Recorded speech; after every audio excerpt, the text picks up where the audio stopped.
welcome to the Transfer Exchange Show. We are live. The Premier League campaign has started.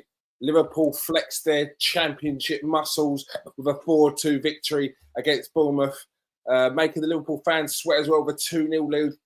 Bournemouth coming back and then getting the victory in the end. Chelsea, billionaire bottle jobs they call them, and they've continued to do that. 0-0 against Crystal Palace. I'm going to say it because, I actually enjoyed that one. Arsenal. Are they championship material? Are they league winners? Are they league winners?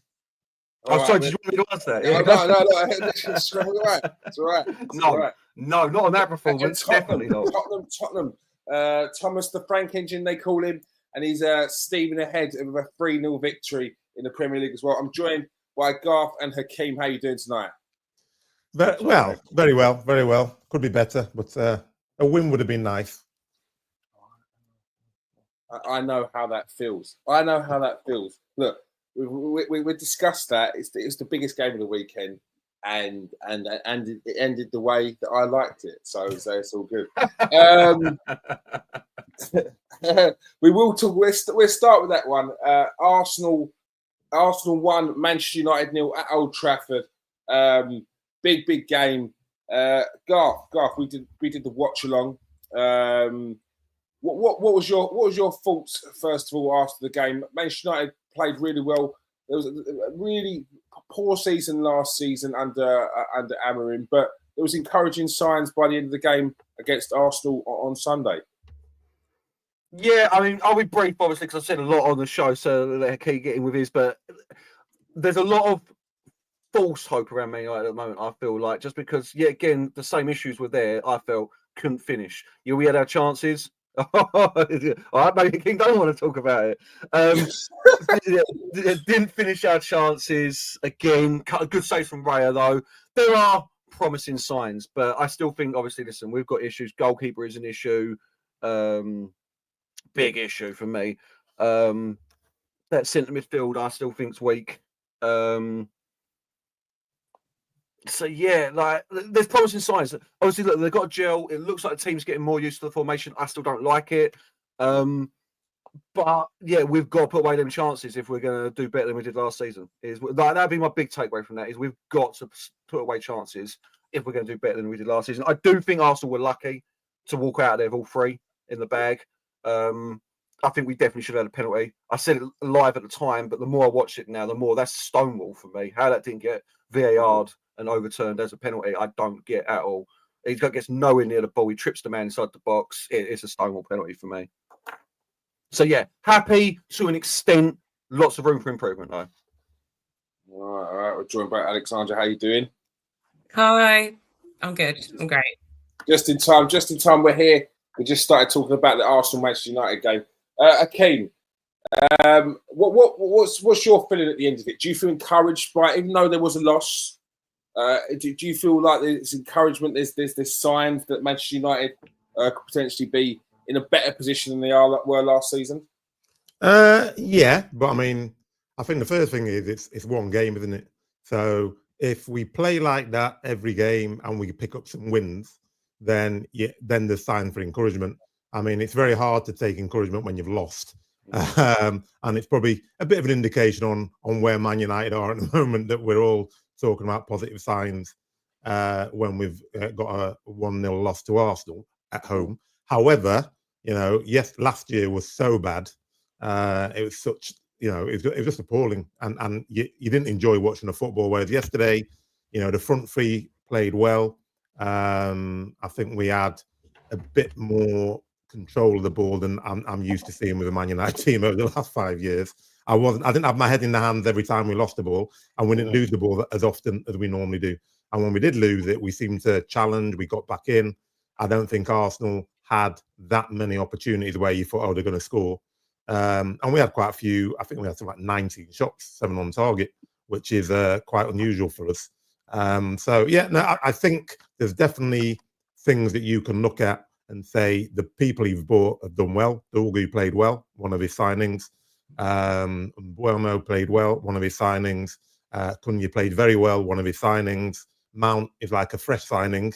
and had a good first half.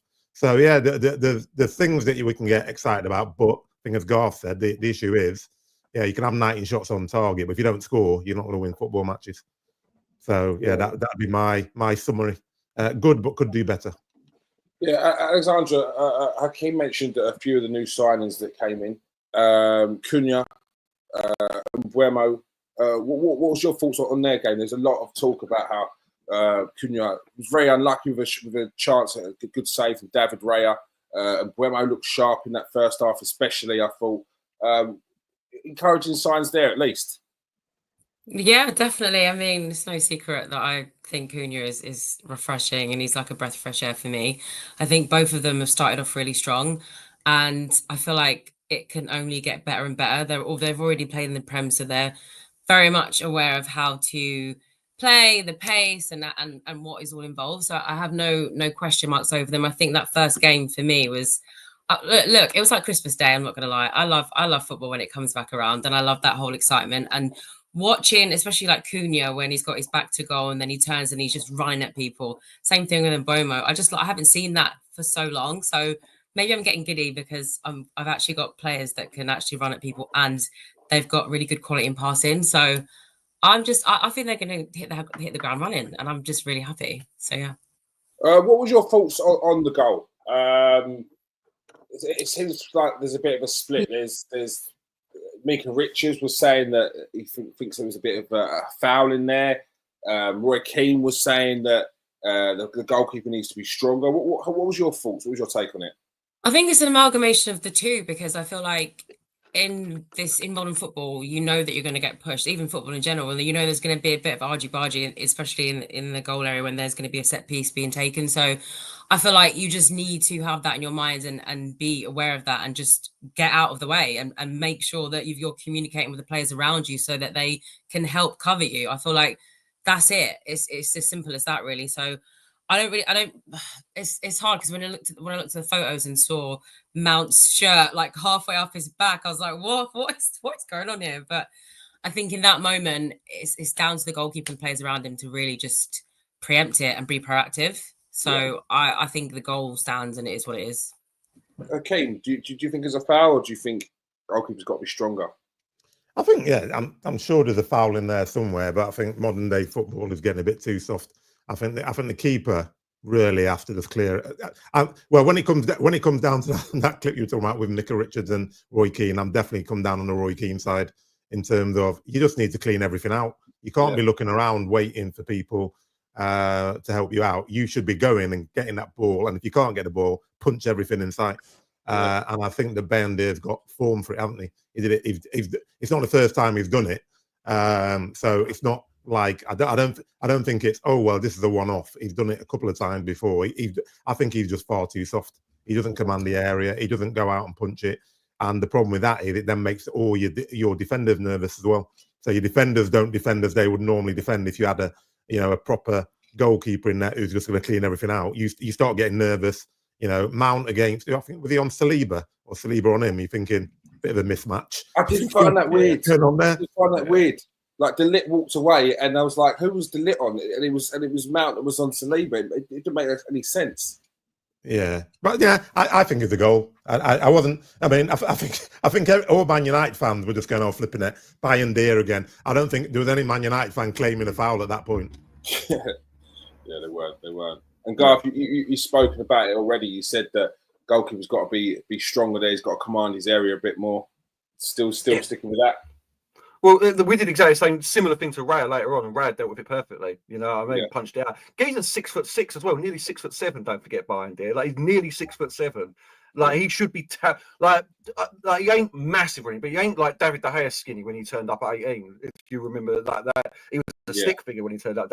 Like he should have the power to, even with Saliba, get above him, push out. It's a weak hand. Yeah, I think anyone who thinks that it should definitely 100% been cancelled, you're grasping at straws for an excuse there. All blame lays on Bandir for me, and a little bit our zonal marking of exactly what everyone else is saying, having Mount on Saliba. I mean, like, it's just silliness, really. Like, everyone knows I love Mount, but strength is not on his attribute list. Let's be fair about it. Yeah. Speaking of Mason Mount, I thought he had a good game in the position he was in. I felt like he should have been in a little bit of a deeper position so he could just get on the ball more. Just it seems like he was ticking more when he was on the pitch. And then even though the pundits were calling for someone up top, I think I spoke about it. If Man United had someone up top and some of them early points, maybe they could have got a goal. But then when Šeško came on, it sort of dampened your attack a little bit. But you still had a lot of possession, but it didn't feel like you had as many teeth up front. It didn't feel as sharp up top. Do you agree with that? Yeah, I mean, obviously, this is going to be. There's two schools of thought here, so I'll go with my one, which is for me, Mount should play every game because he brings something different to Bayern and Cunha. I think you need that control there. Both Bayern, sorry, and Mbeumo and Cunha.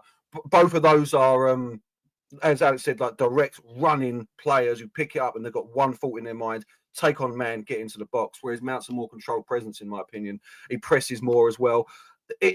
Problem is these are the two new signings. So Mount is going to have to fit in where he can fit in. He isn't going to be the guaranteed first-turn choice until either Cunha or Mbeumo, and I hope they don't, but start failing to impress. So he's going to have to reinvent his game. If I was Mount, I would seriously start thinking about trying to reinvent myself as a centre midfielder. Actually try and think if you can do that. He's got the ball control, he's got the passing, he's got the close ball control. So, yeah.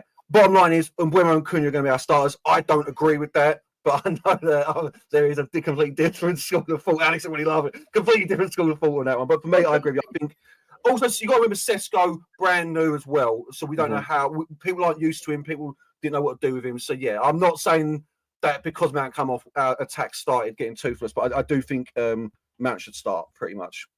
Okay, Mason Mount, or do you think the time of the substitution for Šeško was right? Do you think Man United should have kept Mount on a bit longer, or maybe kept him on and brought someone else off? What's your thoughts on the substitute? Yeah. It's a difficult one because I'm a fan of Mason Mount. He hasn't shown obviously what I think he can deliver because he's been injured for the 90% of the time he's been with us.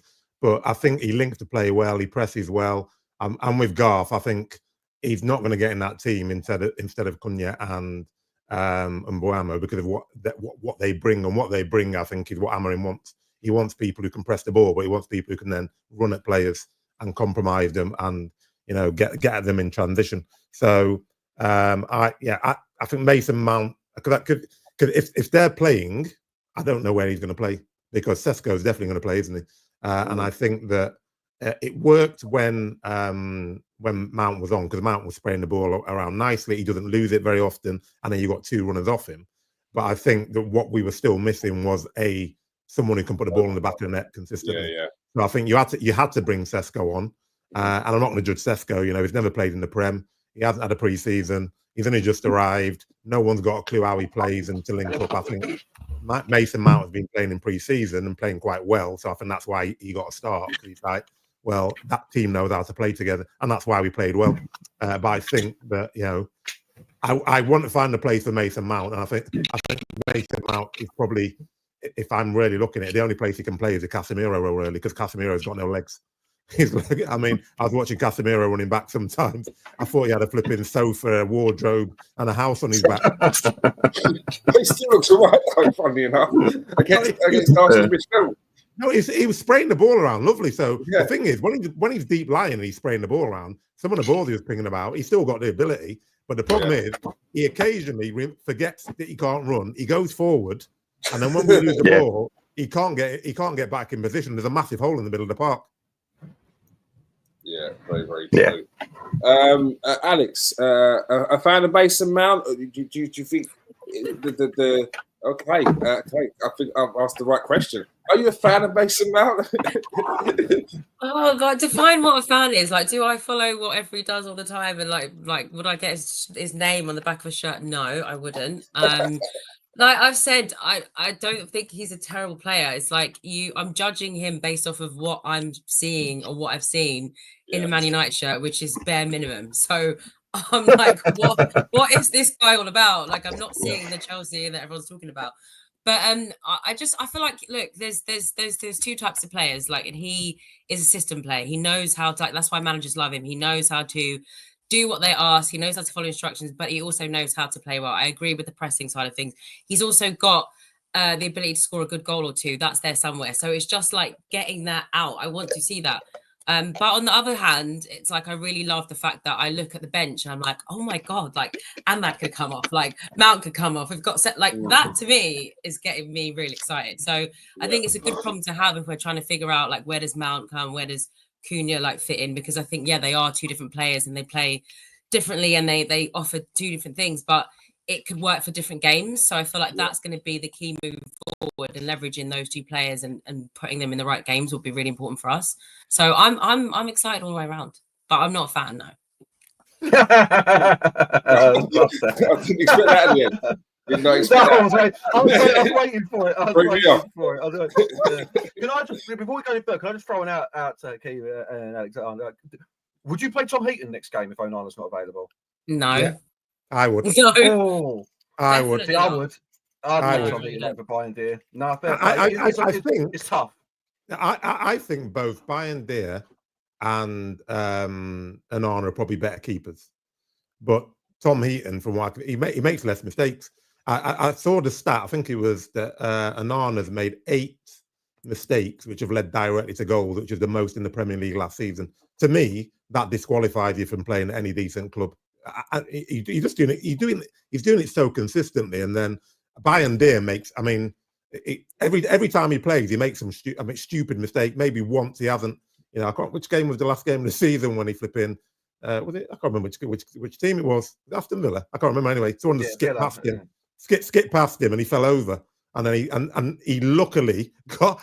I don't know how he got the foul, but he got a foul, and he's just doing silly things, which under no pressure, and that puts pressure on the entirety of the team. I think Tom Heaton, at least, he's not going to make everyone nervous. Yeah, I for me, look, the goalkeeper is like possibly one of the most important positions on the pitch. It's the foundation of every team. If you've got a rubbish goalkeeper, then you're not really going to do anything. You're always going to be looking back. Your defence are nervous. They do things that are unnatural to their game. They start dropping standards. And when you have a game like Man United did yesterday, although they didn't put the ball in the back of the net, the goal that Arsenal scored is a goal that Man United essentially gave away. And how different that game could have been if Arsenal had buried the in goal. Look at the 2 saves that David Raya made. What the clearance from the corner as well dealt with that much better. It makes a big difference. You can get 10 points, 15 points in the season from just your goalkeeper alone, or you could do the opposite and lose that. So I think it's really important that Man United start looking in that direction. Do they look for? Do they sell a women's team or a couple of hotels to themselves and find some loopholes before they're shut to fund some goalkeepers? Do they try and strike a deal with PSG on a loan obligation, because that potentially gets helps PSG getting the goalkeeper who is a first team goalkeeper, and they don't want him there sitting on the bench. Although it looks good, it's not good in the dressing room to have someone of that stature moping around thinking they should be playing and questioning why they're not.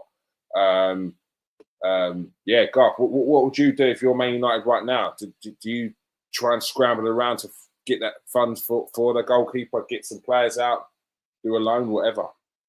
According to Ornstein, we've got the credit facility. If Donnarumma's available, I'd get him immediately. And I don't think there's any question from anyone about that. I know there's questions about his ball playing ability. I don't care about that anymore. We bought the ball playing goalkeeper in Onana, and he ain't that good at that either.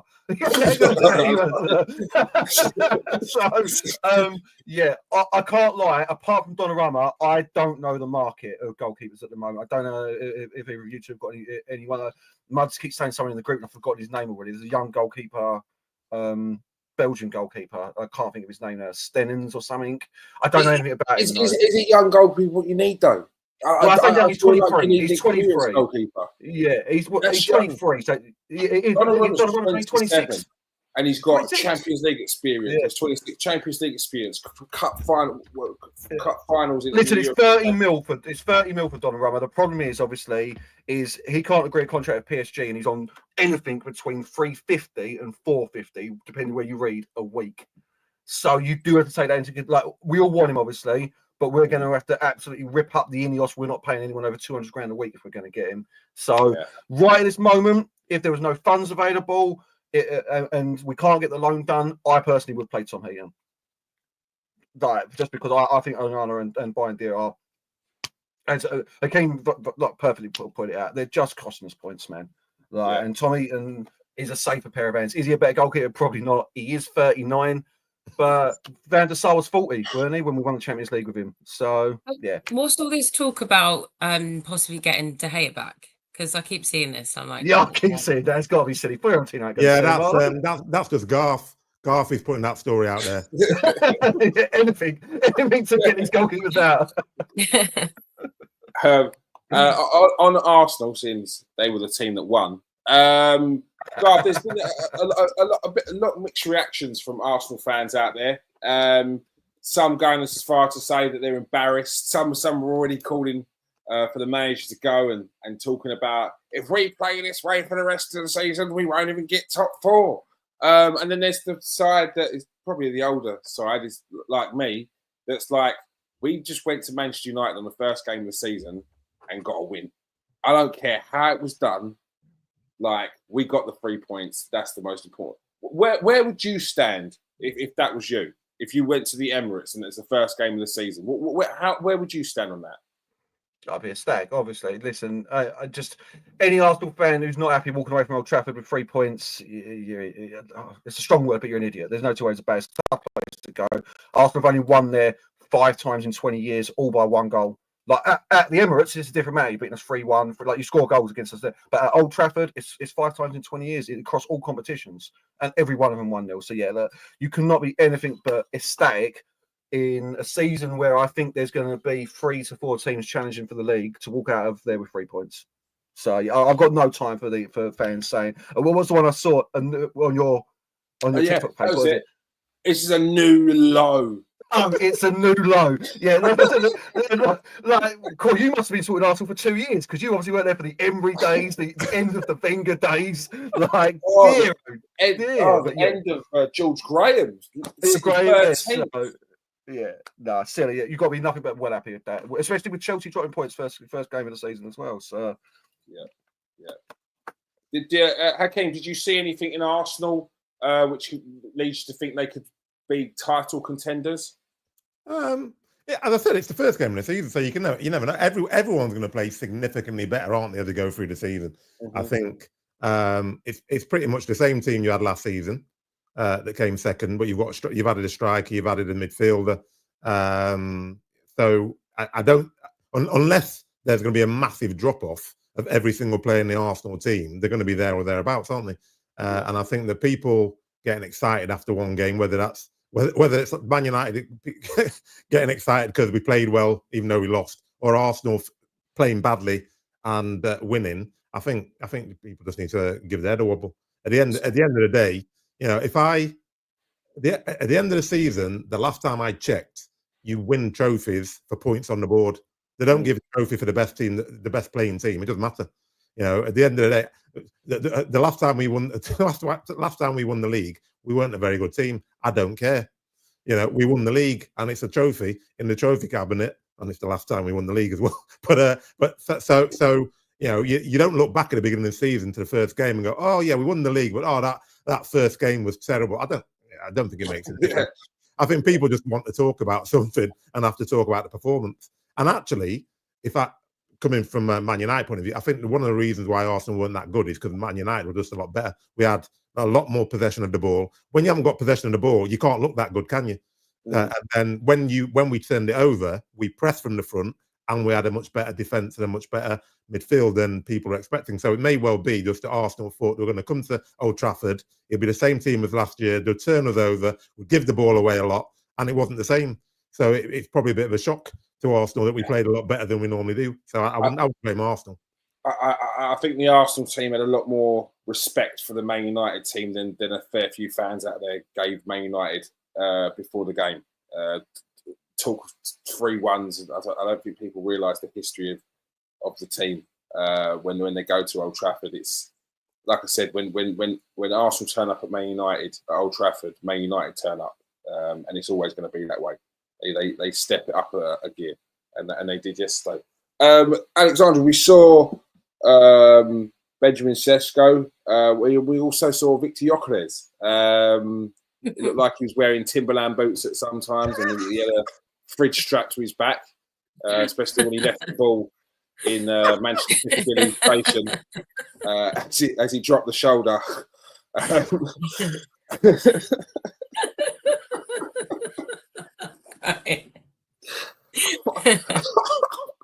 won't say any more than that. But Yeah. Is it too early to judge the two strikers? Yeah, of course it's too Arsenal got early to judge receipts. them.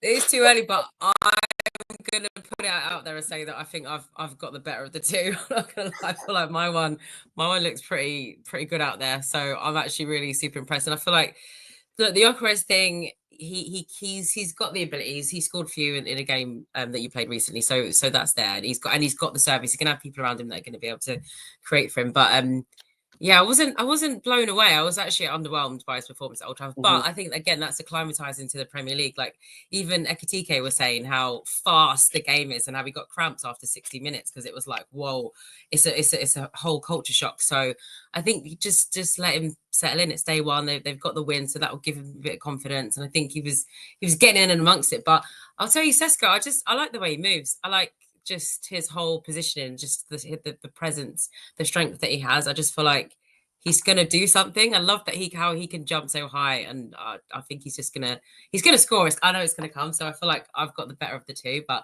it remains to be seen. We'll see this season what happens. Yeah, Garth, you saw Gyökeres live. I mean, he worked hard. Should Arsenal fans out there be worried? I know you're not the biggest fan of Victor Gyökeres. Go on, be honest. Well, yeah, I mean, listen, obviously we can go back to shows from last year and the year before when we've been talking about Gyökeres and my concerns around what he can do. Have they been assuaged? No, they haven't been. I still got the same concerns about him. I think he's unfit at the moment. I think having to like refusing to go back to training for I think that he's going to take him a little while to get into the swing of things in the Premier League. His actual goal scoring prowess is unquestionable. He will score goals. There's no two ways about it. He will score goals. So yeah, it was let's say uninspiring performance on the day from him. I think he was a bit like I feel the same about Cunha and Bremer as well. I do think they're trying a little too hard. Like nothing. I don't mean that in a bad way, but it's like what Gyökeres did there, dropping the shoulders and everything. He had a nice pass out to the left he could have made and then got into a better area, but he tried to do something to impress. You know what I mean? So yeah, I've got my concerns around him. I would never want him at Man United, as you well know, when we were looking at him. I definitely didn't want him at Man United. I do think Sesko is going to be the better signing in the long run. But Gyökeres is in a much better team, a much more fluid team at the moment, and I think he will bang earlier than Sesko, and I think Sesko with the slow burn. You know, I mean, I'll be happy with 15 goals all competitions from Sesko this season, just as he acclimatises to the league and then take off. You know what I mean? So. Yeah. Whereas personally, I think you should have started with Kai Havertz yesterday. I think you were saying that yourself, weren't you?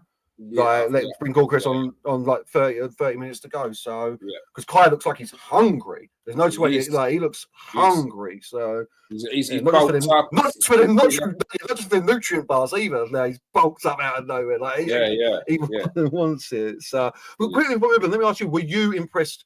Did you see a title-winning side there? I know it's only one game here from Arsenal.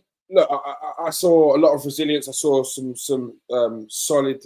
In the first half, we both said Arsenal looked shaky. I think there was a lot of pressure on Arsenal this season as a whole. I think there was a lot of pressure before the game. Before that, they saw Liverpool win, Tottenham win, Chelsea drop points, Man City win emphatically. So I think they've seen all those results and they've come into the game against Man United at Old Trafford and they think we've got to win it. And you could see they were shaky at the start, so you could see there was some nerves. They could barely string 3 passes together, and then they started to play themselves into the game.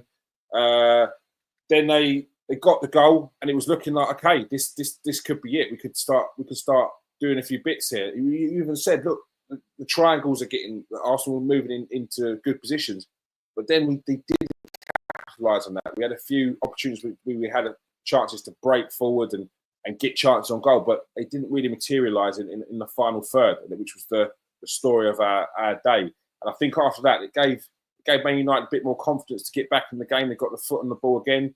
And then that was it from Man United. And we were essentially just trying to stop them from scoring. And it felt like about, 10 minutes into that second half where it was like, we're just going to have to sit in and dig in here and try and just hold out for the win.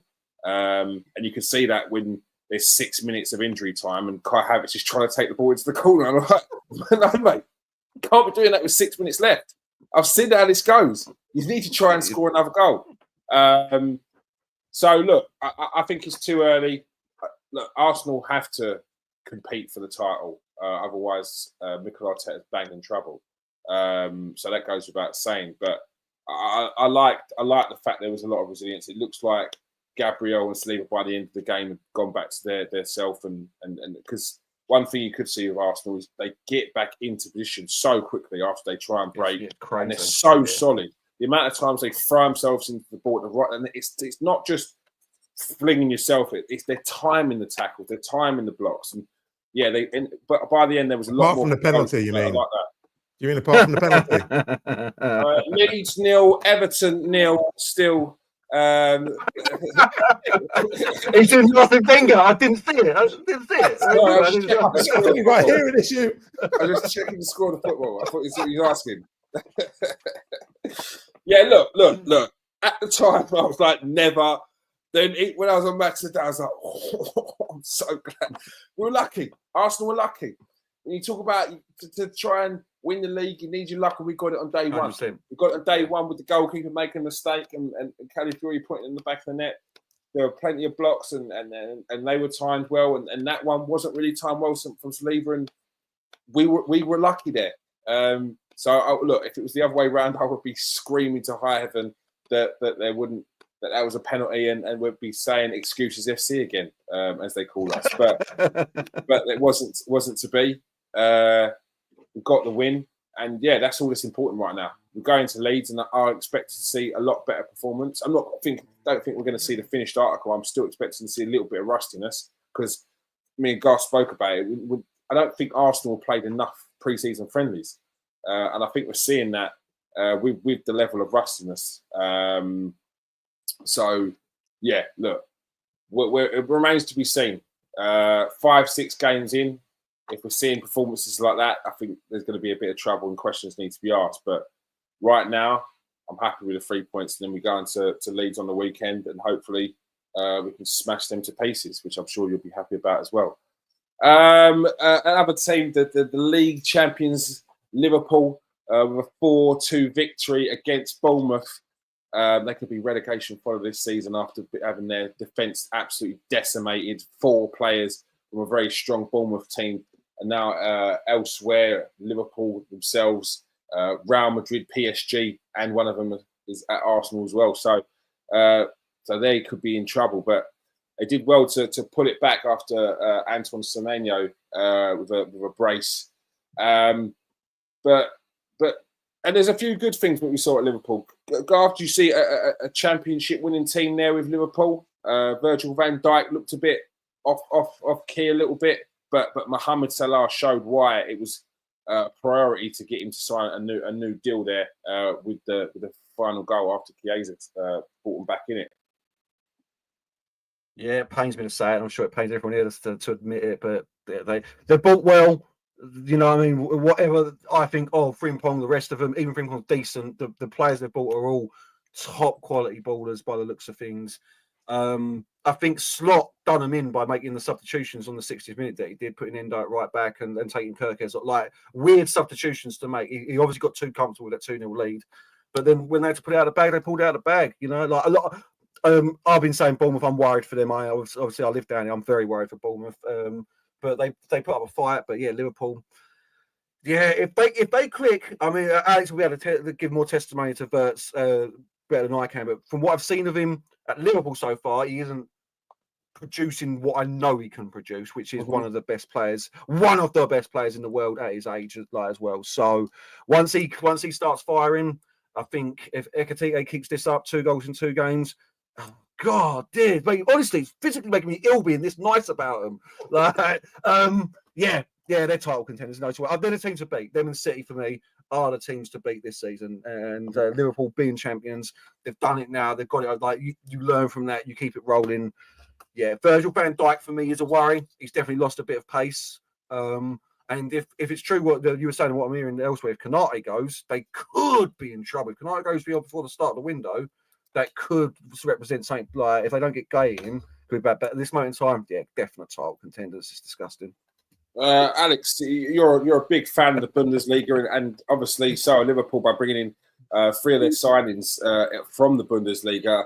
But Frimpong and Ekatike. Ekatike is looking good so far, isn't he? Yeah, he's looking brilliant. He really is. I can't get enough of actually watching him and just seeing how good he is and how comfortable and how confident he is. I kind of wish that we're getting that from Sesko right now, but obviously he's not starting, so I guess that will come. But yeah, he's one to watch definitely this season for sure. Yeah, and Wirtz, a lot of pressure on Wirtz with the price tag. What should we expect from Florian Wirtz in the Premier League?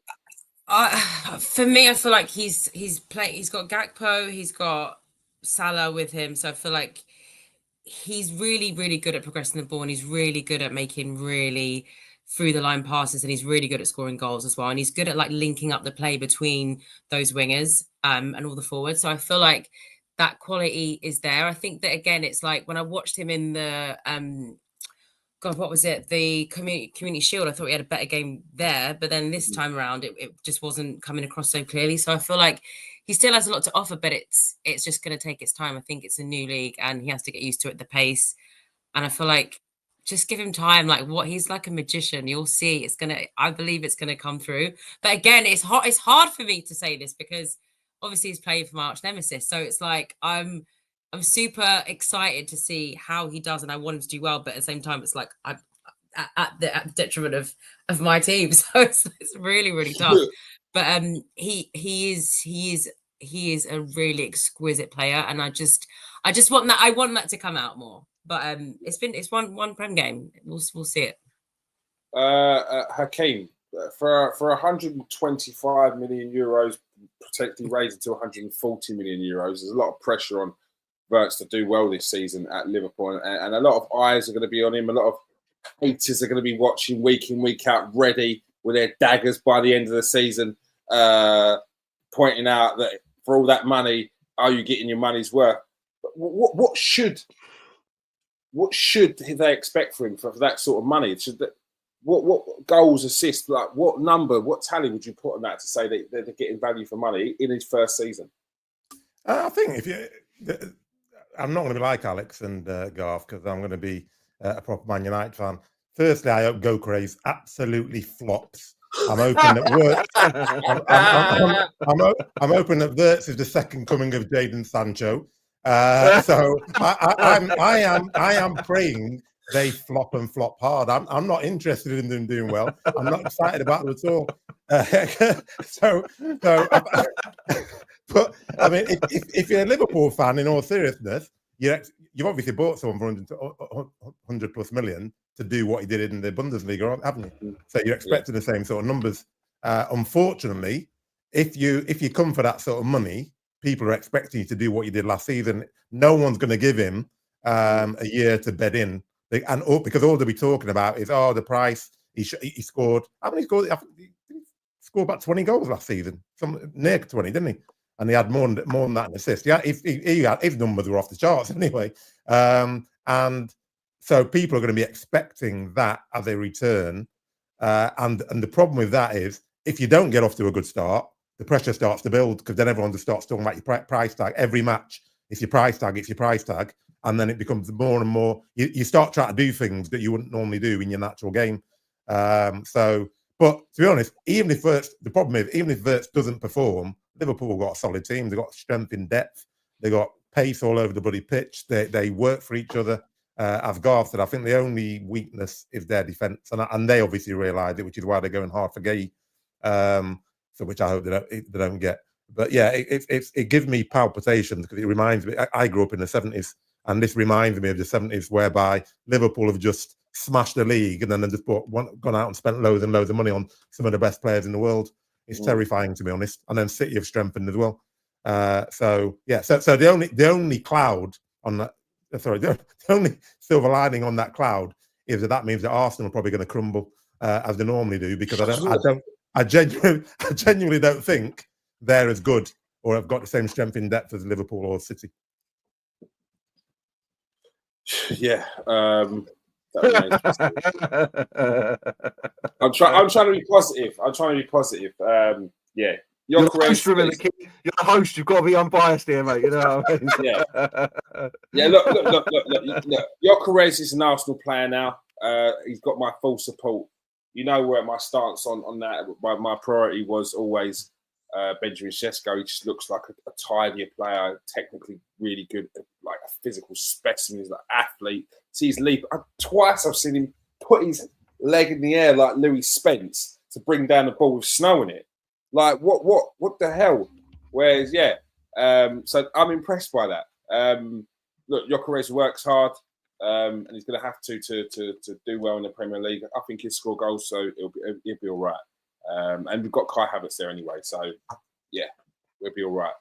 As for Verts, I'm in Hakeem's camp.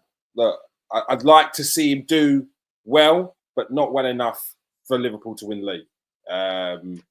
At least enough so I could give him a little bit of stick because it's Liverpool. But yeah, look, TK looks a class player. I said in my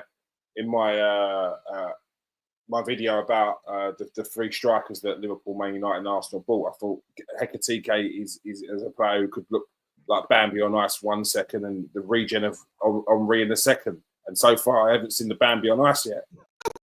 So, I'm really, really impressed with what he's doing so far.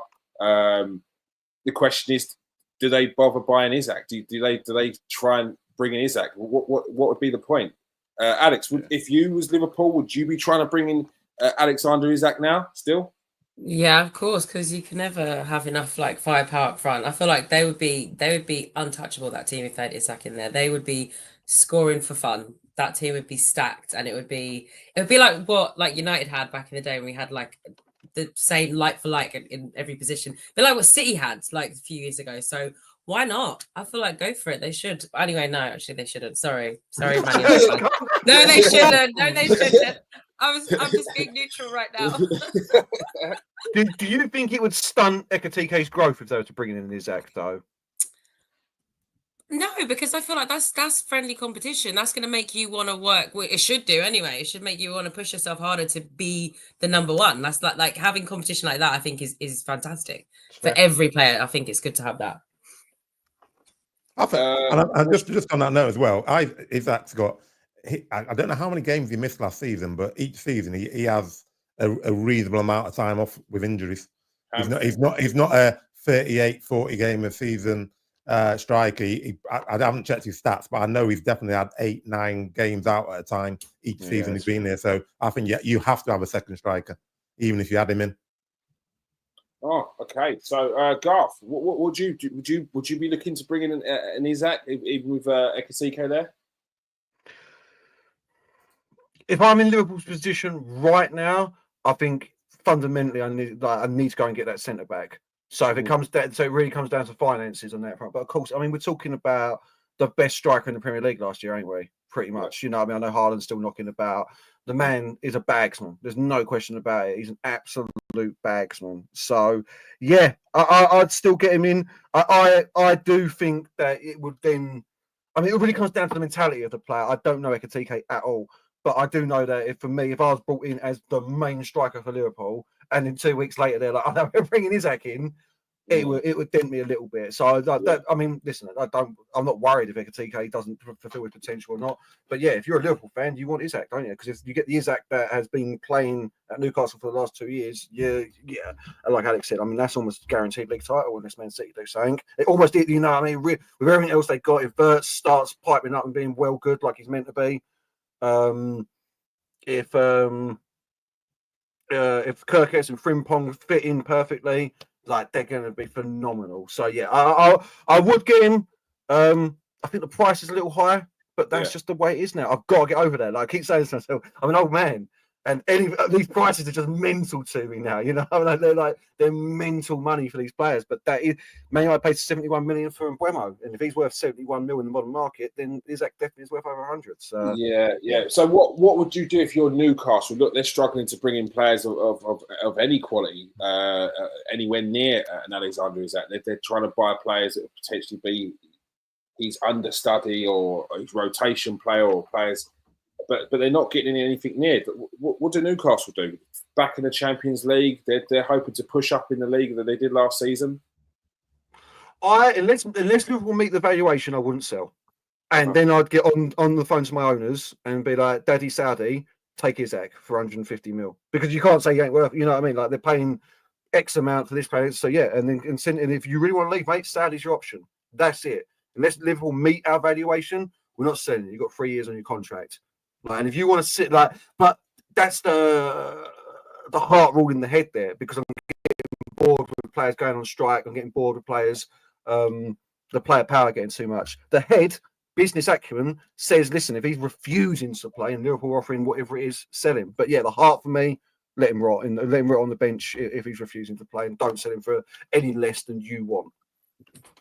Right. Alex, what would you do if in Newcastle position? Do you, because the talk was that when Newcastle were ready to sell, they should reach out to Liverpool, which I think is the crazy thing that's coming from a couple of journalists' mouth. What would you do if you're Newcastle right now?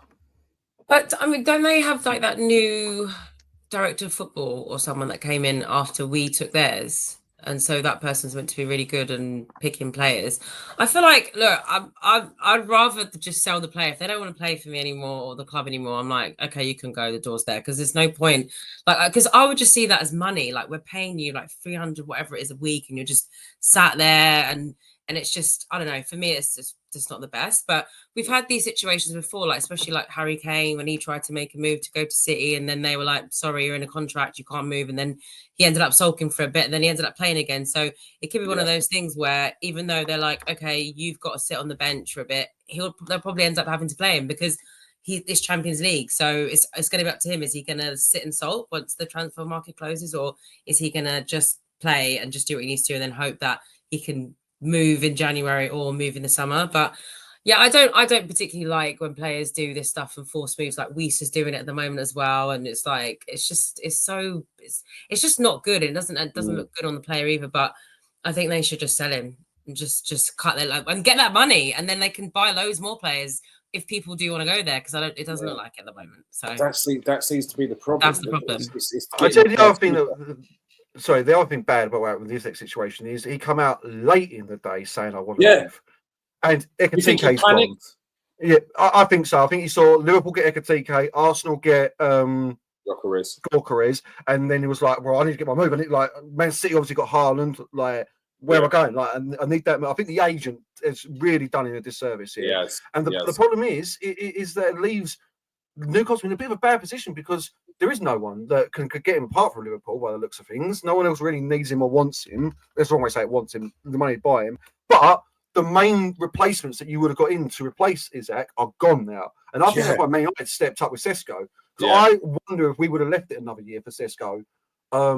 And come like, and because it come out of nowhere for me. I know we've been looking at him for a couple of years, but all of a sudden it was like Man United signed Sesko. I was like, what? Where did that come from? Like, just one day, and then I think it accelerated Man United to move for him, and that's the problem Newcastle have got. I'm really sorry, Newcastle fans, if you're watching. Like, but it is the truth. You're not on the same level of Paul as a Man United, even though we finished 15th last year. You're not on the same level of Paul as a Liverpool and Arsenal and Chelsea. I know you've got all the money to spend, but the history does matter. As Mourinho said, the football heritage. You know what I mean? Like the heritage matters. So they're struggling now. Because I mean, who do they get? They lose Isaac. What, you go and get Ollie Watkins maybe? That's who I'd probably go for. Yeah. If lose Isaac. Yeah. And they've also lost Callum Wilson as well. Like, he's gone to West Ham.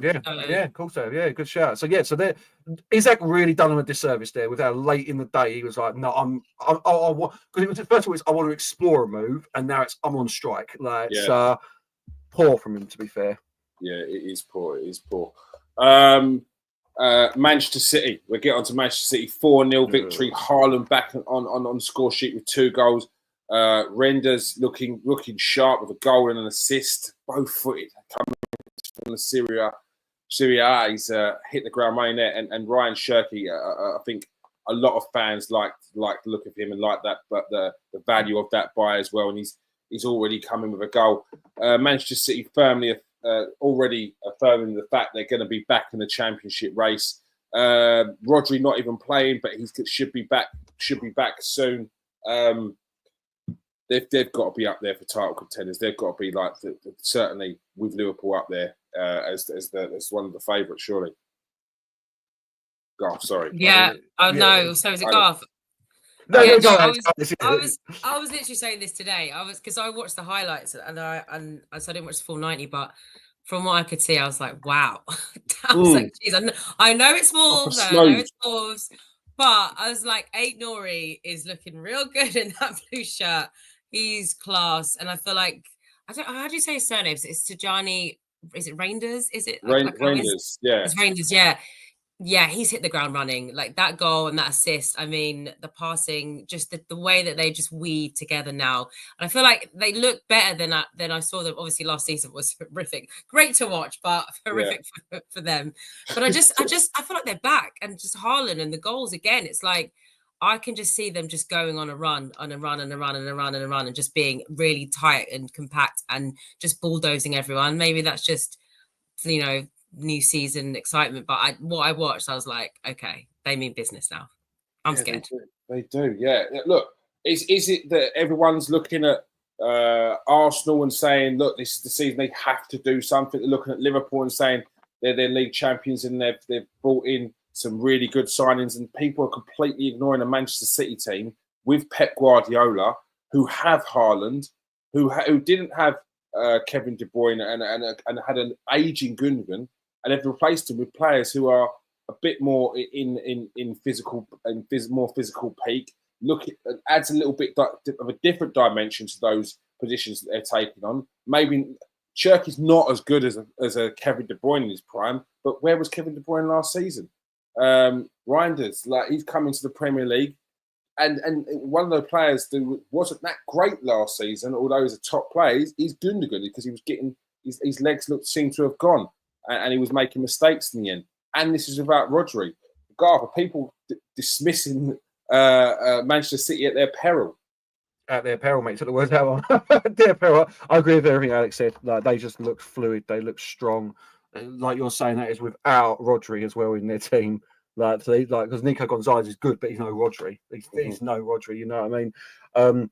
Their bench is disgusting. I was just looking at it now, just thinking, like, you look at their bench, and their bench is a Kenji, one of the best centre backs around. Like, he's kind of Ake, one of the best utility defenders around. Ryan Shirky, I mean, we all know how good he is. 30 mil, like you said, quality value. I know Leon got no money, but still.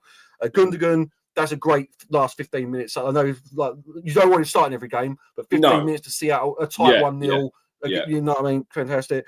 Kushinov, I don't know much about him, to be fair. That fella, like, he didn't settle well like last year. No, he didn't. Then Marmouche and Nunes, like that bench, like every one of them players gets into almost every other team in the league, pretty much. You know, so listen, Guardiola is the man for me. He's the only man that comes close to Sir Alex Ferguson's legacy, and I won't get into a debate with people saying that for them Pep Guardiola is the best manager in the Premier League history. I don't agree with it.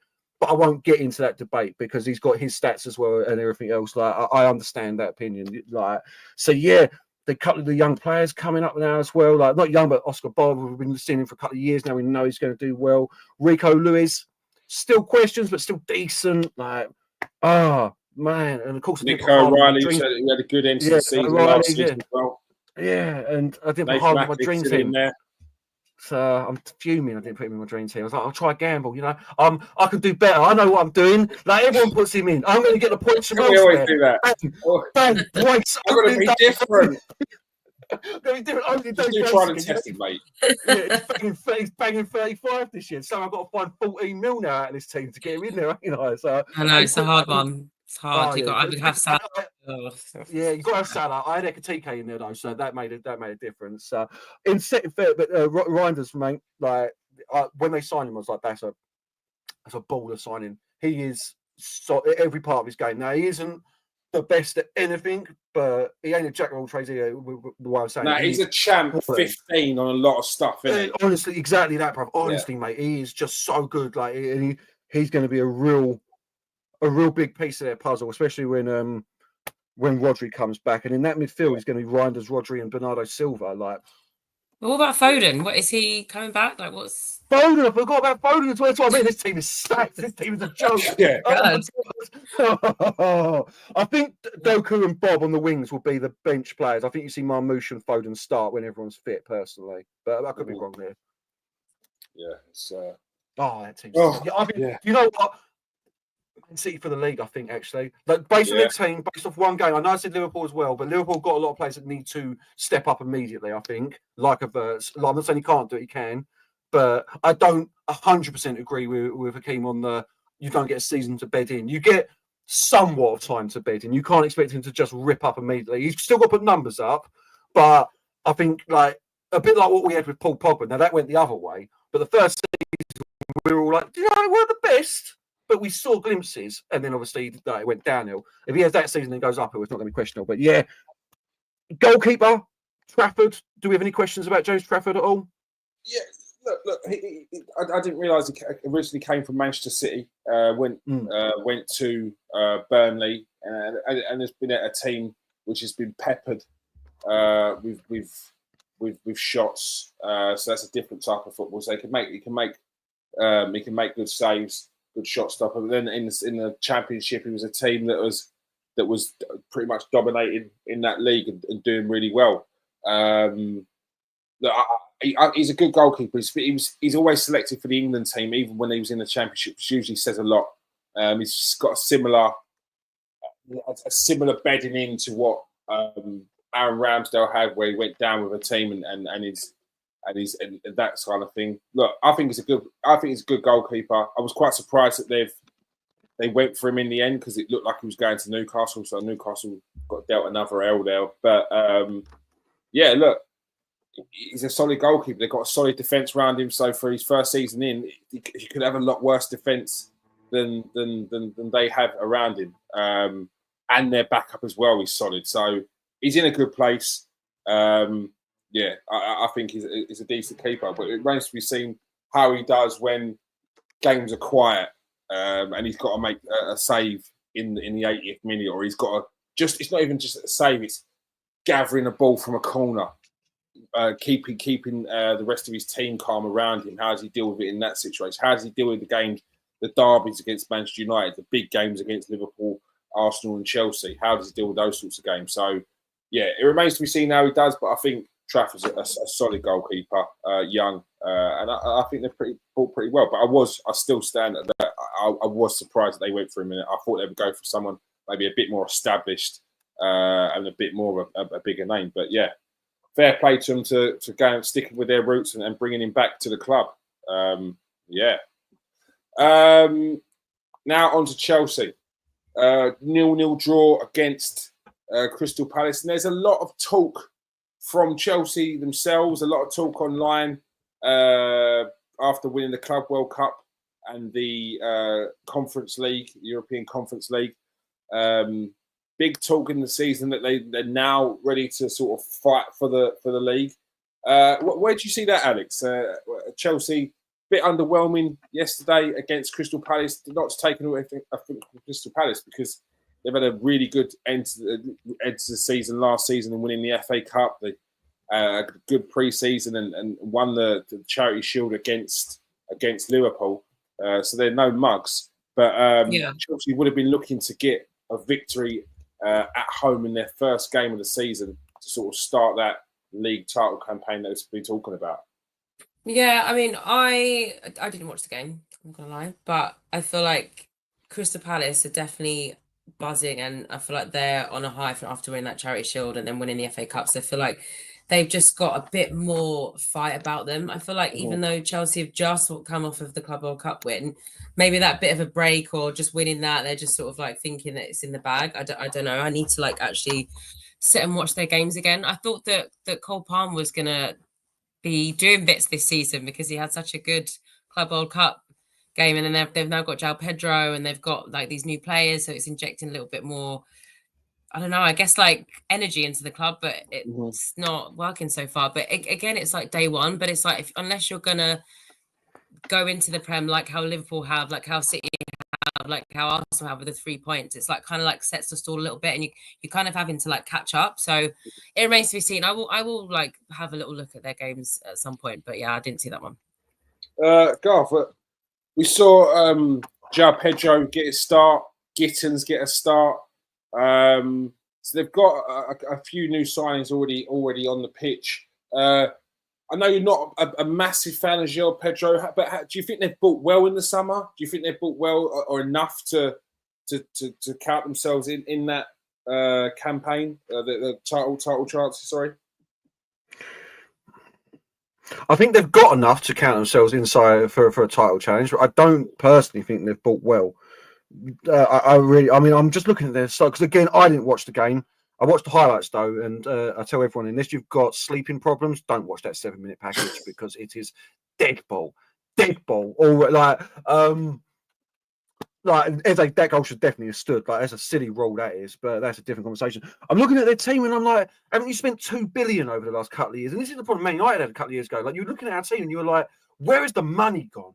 Where has the money gone? And I'm looking at his team and you're like, Sanchez, I don't think he's a title-winning goalkeeper. I really don't. Chalobah and Chepong.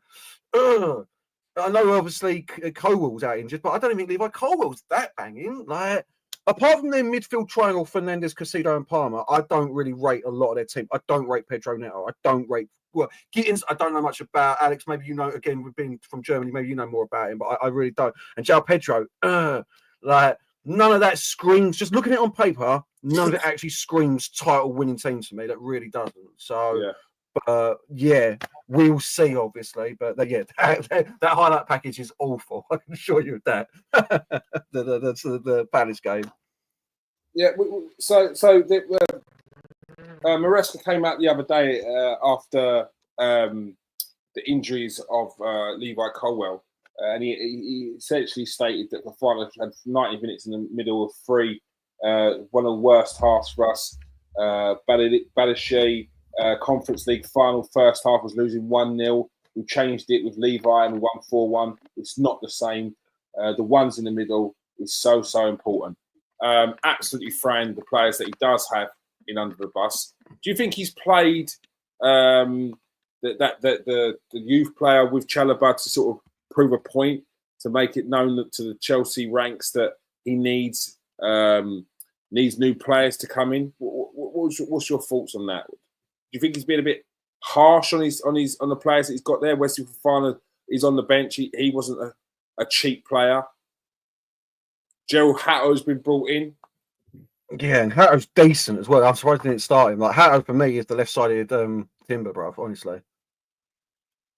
So, but yeah, listen, he's trying the Mourinho, isn't he? He's trying the Mourinho. That only works when you've won some stuff properly. And I don't count the Club World Cup I like as winning stuff. It's still nice to have, but that's not winning leagues and things, man. So yeah, you're playing a dangerous game by doing that because you can easily get sacked by not winning games. So, all right. Before we go, I want to ask you who you think is going to be the top four in the Premier League, and who do you think is going to go down this season? We'll start with you, Alex. Who do you think will be the top four this season, and who do you think will be going down in the bottom three?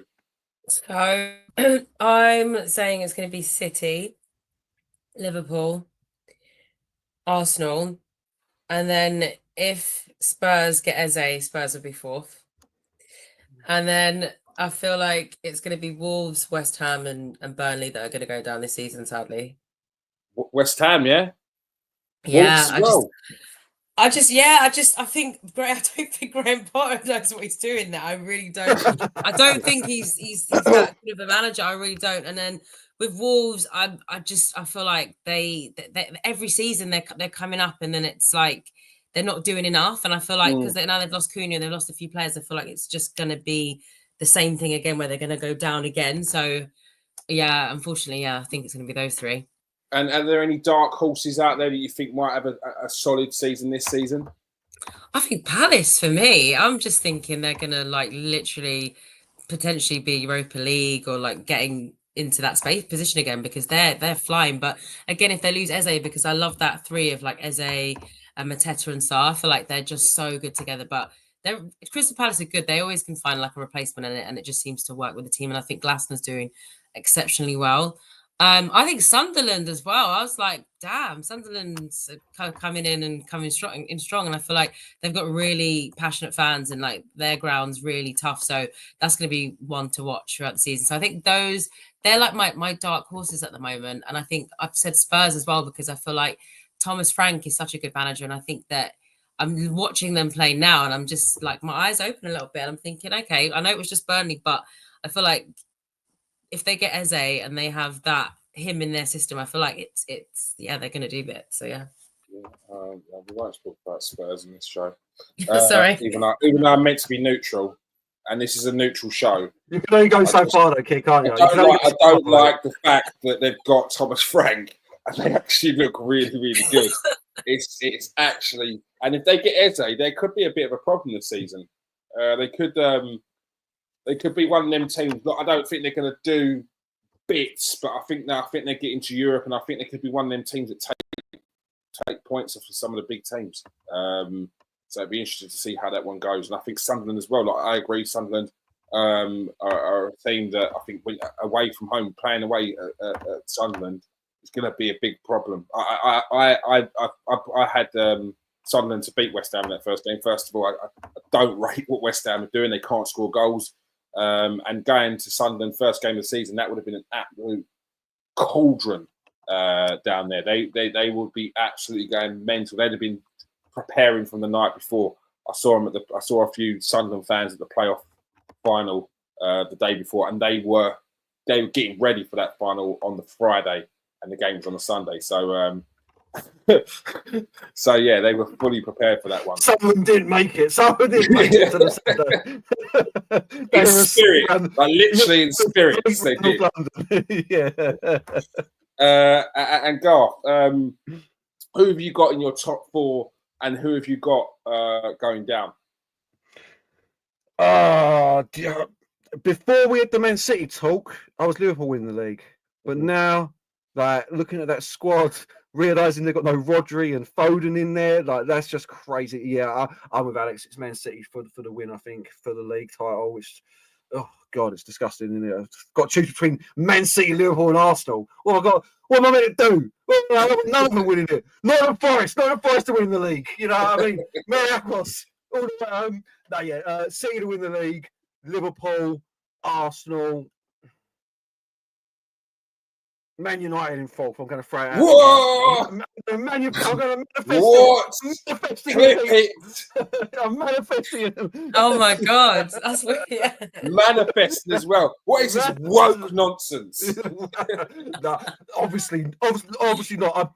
I, in all honesty, think that I was giving us no hope of European football before the game yesterday. Seeing the improvements, seeing what we're doing, I actually think I wouldn't be sitting here come May being like, I never saw that coming if Man United snuck in fourth because, but I didn't think I'd say that. But in all honesty, yeah, do you know what? I'll put Forest in at fourth because I just don't want to put Spurs in there because I don't like them. So yeah, in all honesty, that fourth spot's open. Like in all honesty, like you say, if Spurs get Eze, if Chelsea go and get like the new centre back or whatever they want, maybe Chelsea, maybe you'll see Nottingham Forest or someone else sneak in there, or United sneak in there. But yeah, it could be a number of teams. It really depends at the moment. But yeah, top three, it's nailed on, isn't it? It's nailed on. It's going to be one. It's going to be you three in any order.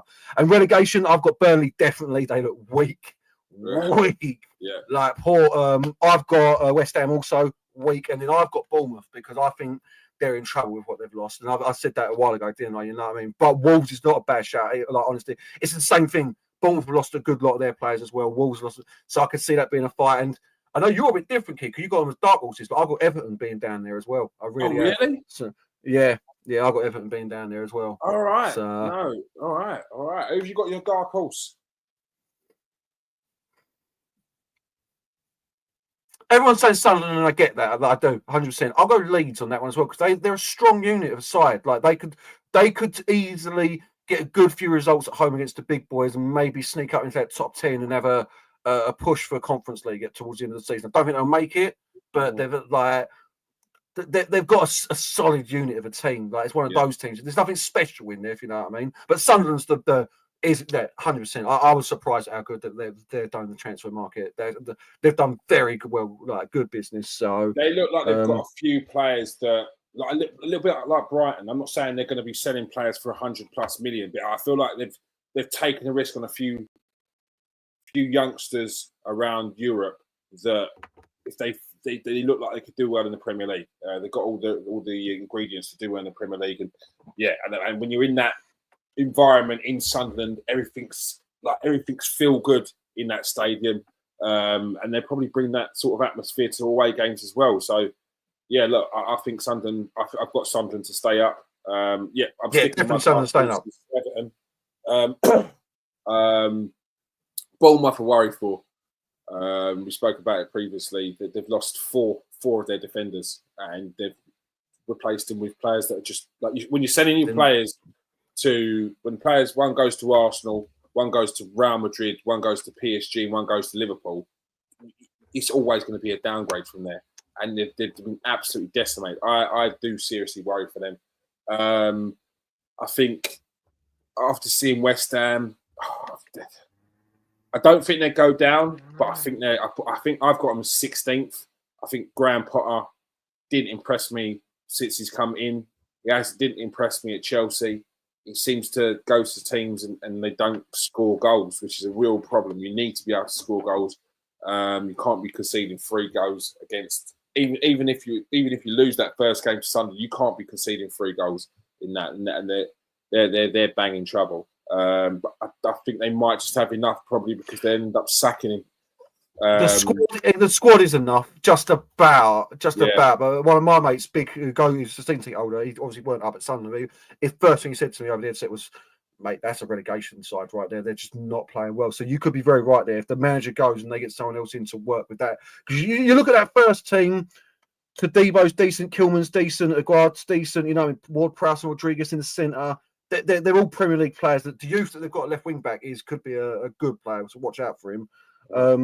Fulkrug and Bowen up top, like they could, but with what they got at the way they play at the moment, I've got them going down, like straight down, bro. At the moment. Yeah, I mean, we saw Fulkrug. He's a good player nationally, but has he got the mobility in the Premier League? Has he got the pace? Like being a powerful striker, like but he's there as the unit, isn't he? Because the way they play is just down the wings, cross it in. He's there as the unit, man. Don't forget Paqueta's back now as well, isn't he? Like he's been cleared, so they have, so.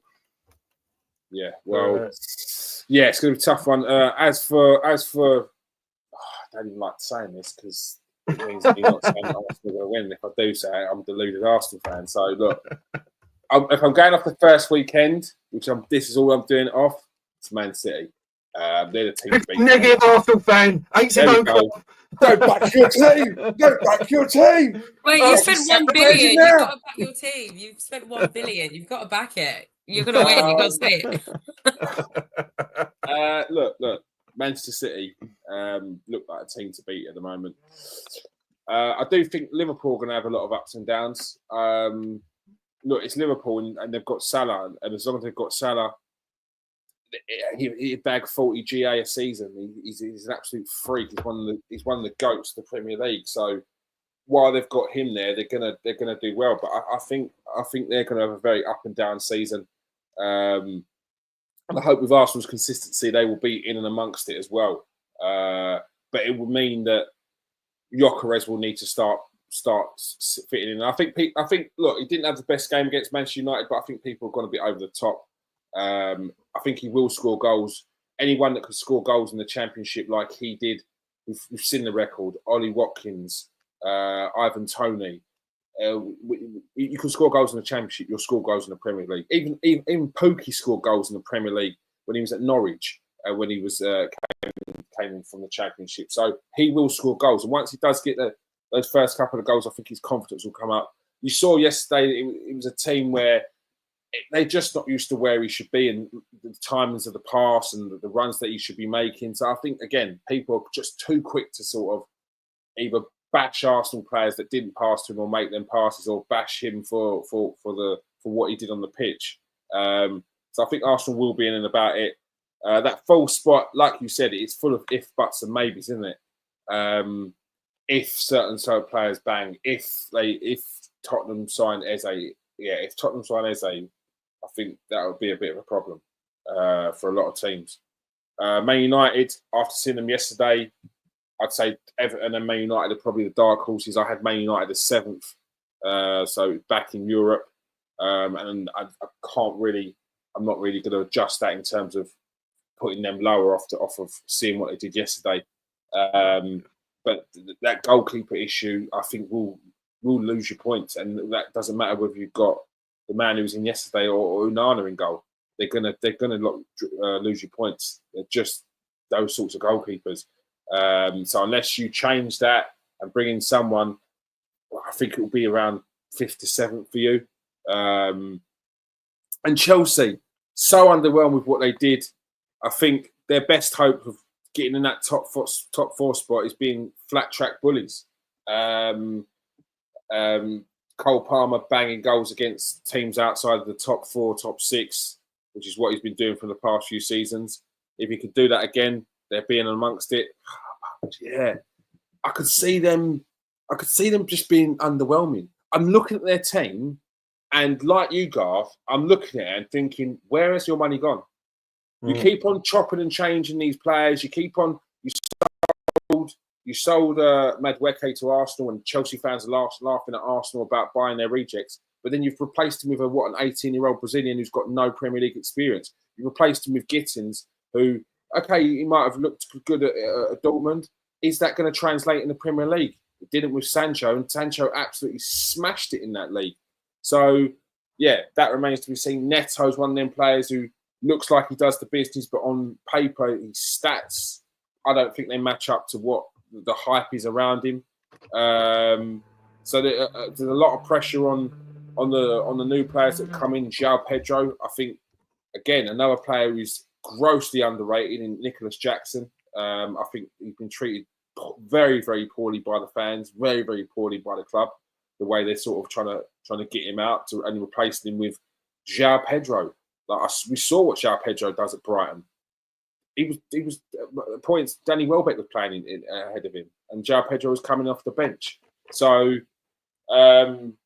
yeah, look, I don't know who's going to be in that full spot. It's for the taking. I do worry about Newcastle if they lose at Isaac. I think they've got to do everything they can to get him to play. They've got to try and speak to his agent and say, we will sell you next season. I know they've tried to give him a new contract with a new bumper pay packet and a minimum release clause that will be activated in 2026, but he didn't sign it twice. He's just been massively ill-advised, so I worry about them because they've got a lack of depth, and they're going into a Champions League campaign. We've seen how that can kill clubs. So, yeah, it's going to be a tough one. Going down, Burnley bottom. Bournemouth, I think, are going to be in trouble. And who was the other team? Unfortunately, I think Leeds might just drop into there. I think that Sunderland will be the team that stays up. And I think if West Ham get into a point where they're in trouble, I think they're sacking. And they'll probably try and look to bring in maybe the Bournemouth manager. And if they do that, they'll be smart. Because he's a very, very good manager. So yeah, that's decent. All right, thank you for joining us tonight, Alex. Thanks for having me. It's been great. It's been a bit rusty, but it's flowed right back. No. It flowed. No ring rust. Didn't see any ring rust there whatsoever. No, there's definitely more ring rust in the Arsenal team yesterday. Yeah, there definitely was. Thank you for Keane who joined us as well, and thank you for joining us tonight, Garth, as well. No, always a pleasure, mate. Thanks for having me. All right. If you are new to the show, press that like and subscribe button. If you are watching on Twitter, press that like and press that retweet. Just remember, come and follow me on Twitter, on the Transfer Exchange, on TikTok, on the Transfer Exchange Show. And you can also catch me on TikTok on Kieran AFC for all the Arsenal fans out there. In fact, there's a lot of people following me that aren't Arsenal fans. I don't know whether they're waiting to see some of my meltdowns if Arsenal lose. Watches, bro. I'm just going to let you know, you don't get that with me. You want that? There's AFTV for that. I don't lose my rag that much. There's a little bit of shithousery to other teams. Like, I like to banter you, but only if it's fair. Like, I'm not like rage baiting. It's actually good content. I actually like it. I watch it and I'm like, oh, this is really great. So yeah, please do go there. It's great content. Great endorsement there. All right. The check is in the Look at the post. smile. He's going to be having tonight. Quite lie. Thank you for joining us, people. Peace out. Stay safe and wash your hands.